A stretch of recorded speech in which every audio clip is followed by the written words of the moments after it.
Храните ли се дори когато не сте гладни? Имате ли усещането, че приемате сладки храни, алкохол, чипс или шоколад не защото имате нужда от тях, а просто за да запълните някаква празнина или да притъпите някакво болезнено чувство? Емоционалното хранене не се свързва с глада, а по-скоро с стари травми, било то наши или трансгенерационни, тези на нашите предци. Епигенетиката днес научно доказва факта, че ние носим болката и страданията на тези преди нас, за да останем свързани с рода, разбира се. Това е лоялност на енергийно ниво. Възможно е нашите предци да не са знаели как да се справят с проблемите си и да са се предпазвали от нещо посредством наднорменото тегло или пък с него да са се наказвали. Не са имали други методи за справяне наистина. Захарта и сладките храни активират системата за възнаграждения в мозъка, така както и любовта. Това какво означава? Че ние всъщност се хващаме за сладкото, когато всъщност имаме нужда от близост. В такива случаи нашето вътрешно дете крещи за помощ, за това, че е било изоставено, отхвърлено, пренебрегнато. С техниката за рисуване на човечета можем да се справим с потиснатите емоции. Тя е създадена от канадския психотерапевт Жак Мартел в началото на 90-те години на миналия век. Това е енергийна практика.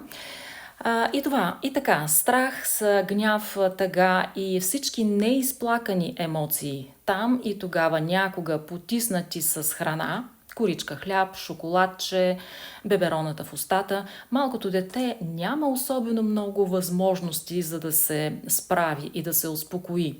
А и какво може да каже, ако е невербално, дори и да е имало кой да се доближи до него и да го попита какво ти е в момента, слънчице. Но сега вече ние можем да се обърнем към него и да го чуем преди да се хванем за шоколада. Телата ни са мъдри.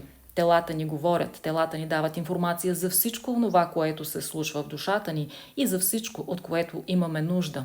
Трябва само да умеем да идентифицираме тези сигнали, които тялото ни изпраща. Защото това е то, любов към себе си. Да умеем да определяме какви потребности имаме и да можем да си ги задоволяваме. С техниката прекъсваме емоционални заплитания, блокажи и стари модели абсолютно осъзнато и с любов. Тя е, както казахме, дълбинна и в 7 стъпки ние се връщаме към себе си, към нашия вътрешен баланс и към нашето равновесие. Нека да видим. И така, за да изпълним техниката, ни е необходим един бял лист, не кариран, не раиран, молив и ножица. Ако нямате молив и химикала върши същата работа, но авторите препоръчват техниката да се извършва с молив. В лявата страна на листа ние рисуваме себе си.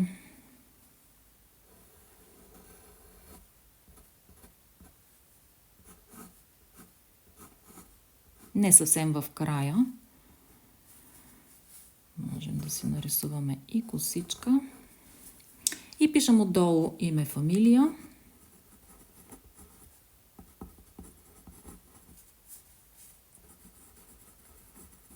Това човече представлява нас, такива каквито искаме да бъдем.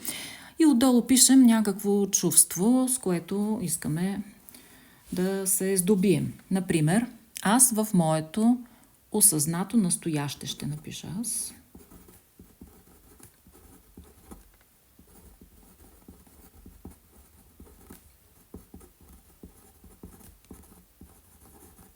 Така. В дясната страна рисуваме себе си в малко по-малък размер, човече, което ще представлява нашето вътрешно дете. Да пуснем така.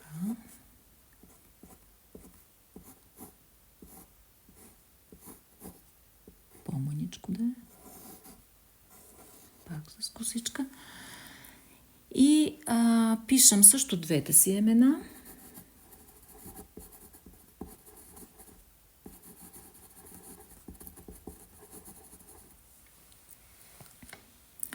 И И отдолу можем да напишем, например, аз се храня, за да търся близост, или аз се храня, за да мога да се успокоя, или да притъпя болката в мен, или аз се храня, защото не знам как да се справя, или аз се храня, за да компенсирам гнева си. Това, което ви резонира. Напишете това, което свързвате с емоционалното хранене. В случая аз ще напиша, аз се храня, за да мога да се успокоя.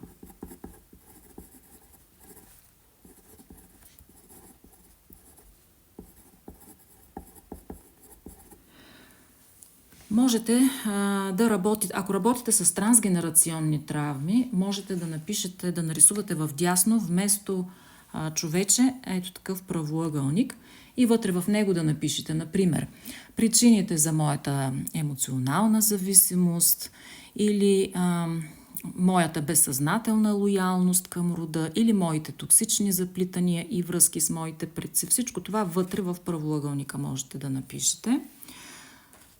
Така, стъпка номер 3. Описваме един кръг около себе си в лявата половина. Той се явява нашето енергийно поле. И докато го описваме, си казваме, аз желая за себе си най-доброто, дори и да не знам какво е то в момента. И след това правим лъчи от светлина, нещо като венец от светлина около нашето енергийно поле. Следващата стъпка 4. Описваме кръг и около нашето вътрешно дете или около правоъгълника, ако сме нарисували правоъгълник. И също докато описваме кръга си казваме аз желая за теб най-доброто, дори и да не знам какво е то в момента. И също правим венец от светлина.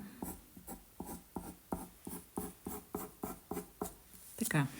Следваща стъпка номер 5 е да опишем един общ кръг около двете фигури и също докато го описваме да си казваме аз пожелавам за нас двамата най-доброто, дори и да не знам какво е то в момента.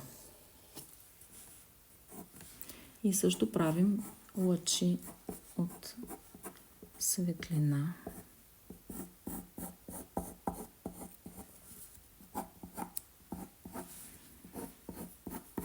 Около общия кръг. Следваща стъпка номер 6 е да поставим 7-те енергийни центъра на нашата фигура, съответстващи на нашите чакри.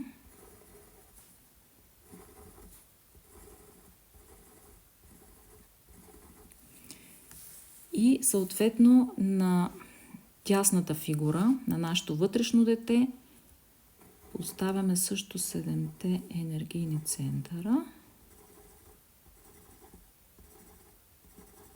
Ако работите с правоъгълник, енергийните точки се слагат тук. И след това свързваме нашите енергийни центрове с центровете на дясната фигура посредством енергийните нишки, които ни свързват с тези лоялности и неща, от които искаме да се откъснем.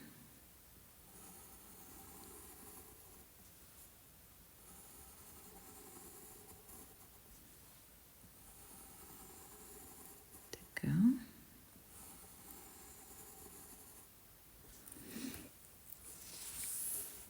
И стъпка номер 7. Вземаме ножицата и разрязваме енергийните нишки, които са токсични за нас, които искаме да прекъснем. И докато разрязваме, си казваме благодаря, благодаря, благодаря, готово е.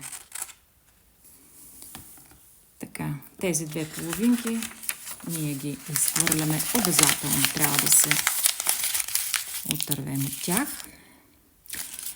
Това е техниката и това беше всичко от мен за днес. Благодаря ви за вниманието и ще се видим скоро.